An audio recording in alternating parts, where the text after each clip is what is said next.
Bien. Se Se te ve feliz disfrutando de... Sí, Liners. Ese de mi época. A ver. ¿Escuchás? Año 90. Un poquito antes. ¿No? Una mariconeada, pero no. ¿No un poquito antes? No, 90. 90, 89. Noventoso, Mirá. sí. Pantalón roto, mechudo. Y típico de la... Una cosa vergonzante. ¿Qué te mucha vergüenza esas cosas que te gustaban de...? Che, vos escuchás los Battery Boys, no. Y Claro, no, sí, nada guillado. que ver. En el último cajón tenés un guilladito ahí, Sí, black and blue. Me dijeron que hablo como el Pochi Chávez. ¿Quién es el Pochi Chávez? Bueno, yo soy Coya. Yo no reniego de mis raíces. ¿Pero con quién? ¿El Pochi Me Chávez, el mandaron jugador de un fútbol? mensaje. El que cuenta Bueno, chistes. yo hablo Acá como... dice Guti de Santa... Yo hablo como Coya, hermano. ¿Qué querés? No, ahora sí. No hay que renegar. Habla muy bien, amigo. Ay, sí, bueno. Es un mimo que le están diciendo. Claro. Ahora venimos de esta película, estamos haciendo un maratón de todas las películas de gran Stanley Kubrick para meternos en una pieza maestra. ¿Pero por qué? Por eso. Miralo. Acá, mirá. Y ahí, déjame, no te tapéis la cara, que se ve tu cara mostrando. Te pones cara de película. Te pones cara de. Ahí está, mirá, ahí está. ¿Por qué? Porque es una película. Año 68. 68. Para antes del viaje a la luna.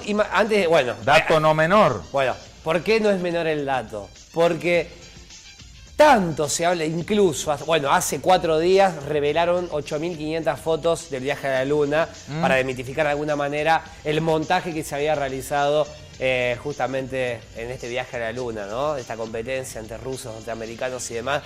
Hay mucho Stanley Kubrick metido justamente en la política, en los gobiernos. Hablamos de los rusos, norteamericanos, del espacio, alienígenas, de los orígenes. Y Odisea del Espacio es una verdadera pieza maestra. Si vamos a lo que es netamente, en cuanto a la ciencia ficción, tecnología y demás, haber hecho esa pieza en el año 68, esa película, hasta el día de hoy no pasó de moda. Muchas películas después empiezan a basarse justamente en Odisea del Espacio. Y lo que decía lo del viaje a la luna tiene que ver porque muchos decían que el montaje, el supuesto, hablamos de supuesto porque no fue así, el supuesto montaje que nunca el hombre había llegado a la luna había sido dirigido por Stanley Kubrick. Claro, eran tan similares las imágenes, que decían, no, esto lo hizo Stanley Kubrick, decían.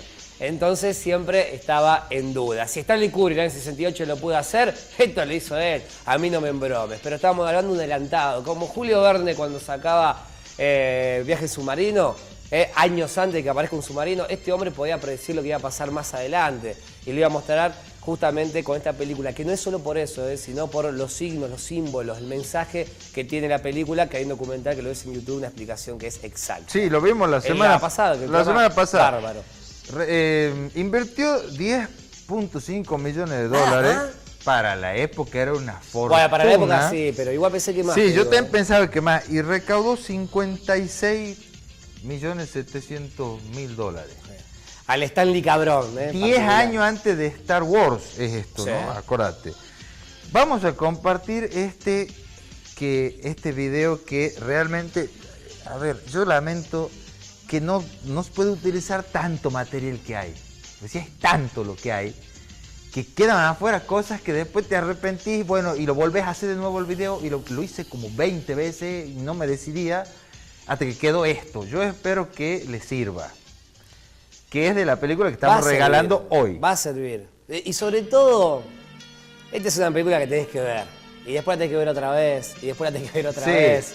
El único problema era el tema de la explicación que lo hicimos la semana pasada. Eso fue importantísimo. Claro, porque hasta Woody Allen dijo, yo no entendí un carajo esto. Entonces tuvo que sentar, verla. Imagínate si Woody Allen, ¿qué queda para nosotros?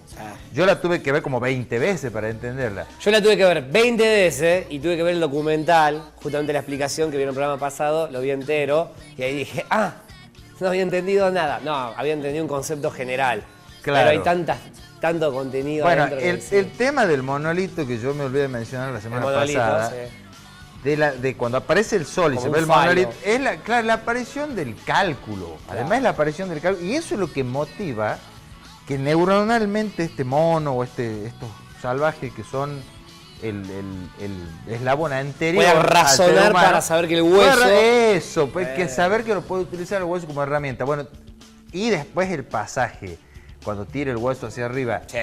Y la música, que él, cómo la utiliza la música, que hasta acá, eso vamos a ver ahora, la música se utilizaba de otra forma. Sí, él tiene mucho que ver en lo que es la música y la filmografía y la película en sí. Pero de la naranja mecánica después voy a decir algo. Vos fíjate cómo ensambla él, a través de la música, ese estadio de ese bruto total, hasta el superhombre que sale al espacio exterior, gracias a su inteligencia, mediante la cual crea esa nave, y la paz del espacio te da esta música de Strauss y el vals, ese increíble. Y ese monolito que aparece después. Y el monolito que se repite y se repite. Se repite. Van a hablar acá mucho del obturador, porque en esa época había mucha psicodelia. Ajá. Mucho color, mucho ácido, ¿no? Los vagos medio se deliraban. Bueno, él era un fanático de Pink Floyd. Está volviendo el Floyd. ácido ahora, claro. Bueno, la época de los Doors, más precisamente la época de los Doors. Esto es así, primera etapa de Pink Floyd con Syd Barrett y aparece rápidamente The Doors como máximos exponentes de la psicodelia de la música. Está. Vamos a compartir esto que es, digamos, porque cada película de Kubrick tiene para hacer un cinema entero. Imaginen la decisión de poner el material para que te llegue y a ver si te sirve. Vamos a ver 2001, se habla de la película que estamos regalando esta noche. Pues, manden un WhatsApp o lo que acá al numerito que está ahí acá abajo. Puso el bien, 387. Tienen hasta las 10 de la noche para... ¿Está bien el número o no? Está perfecto, Bueno, 387-4-148-946. Muy bien. Hasta las 10 de la noche se la llevan ya la película, el primero que venga, o si no la sorteamos la semana. Vamos con 2001, una odisea espacial. Para muchos, la mejor película de la historia. Vamos. Para mí, de las mejores.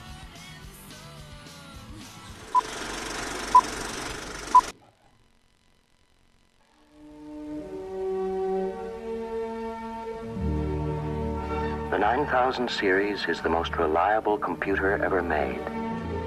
We are all foolproof and incapable of error.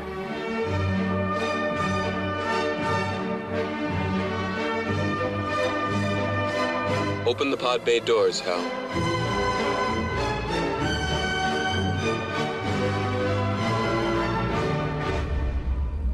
I'm sorry, Dave. I'm afraid I can't do that.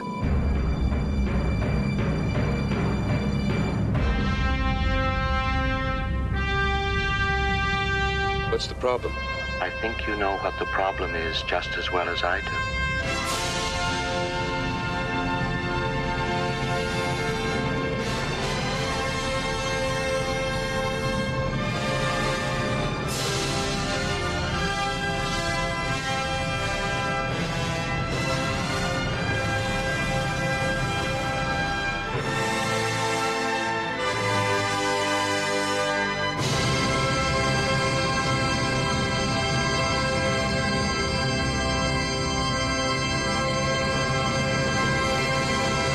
I respect and awe, I'm in awe of the mystery of the universe, something which Einstein's, often said that anyone who isn't awed by the universe, well, they haven't any soul.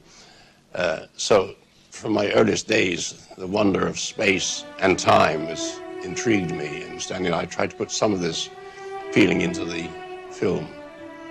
I think it made people realize that we were a rather small part of an enormous universe.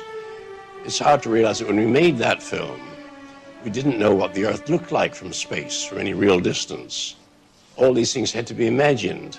The special effects in 2001 were a quantum leap forward for the film industry. These looked the real thing. Stanley had very firm and very specific ideas about how these models were to be lit.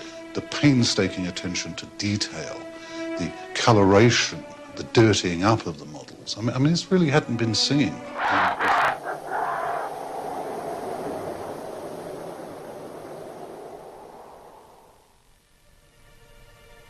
Going to the theater and seeing the picture for the first time and feeling that it wasn't a movie. It was the first time that the motion picture form had been changed. It wasn't a documentary, and it wasn't a drama, and it wasn't really science fiction. It was more science eventuality. One of the best examples for my contribution to the film is what's known as the slit scan sequence, the Stargate sequence. There was a lot of evolution to that concept of how you would be transported from one dimension to another was never really solved in the screenplay. And I had remembered, but knowing of an experimental filmmaker who was exploring this whole idea of long time exposures, and while the camera shutter is open, he would move various kinds of artwork or slits around in front of the camera to scan color blocks and objects onto the film in a rather unusual way.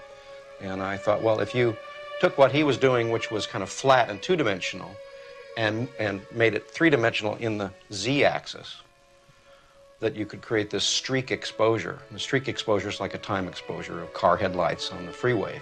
If you leave the camera shutter open, a car headlight becomes a streak of light. It occurred to me that there might be some way to apply that to the Stargate sequence. And I walked that minute down to Stanley's office. Stanley, I think this is the answer to the Stargate. And he looked at it and he said, I think you could be right. And he said, just do whatever you need to do. You have carte blanche to do it. And that's an example of my whole experience on 2001 was support from Stanley to explore, experiment, take risks, and produce something. Where I come down a ladder and the other astronaut, Gary Lockwood, is eating apparently upside down because he's on the other side of the centrifuge. And it looks like I walk upside down to him. How that actually was done was that Gary had a hidden harness. He was upside down, so I came in right side up, and they just revolved Gary down to me, and I just walked in place. The history of the cinema divides into two essential eras: before Stanley Kubrick and after Stanley Kubrick, especially in relation to the use of music in films. Before Stanley Kubrick, music tended to be used in films as either decorative or as heightening emotions. After Stanley Kubrick, because of his use of classical music in particular, it became absolutely an essential part of the narrative, intellectual.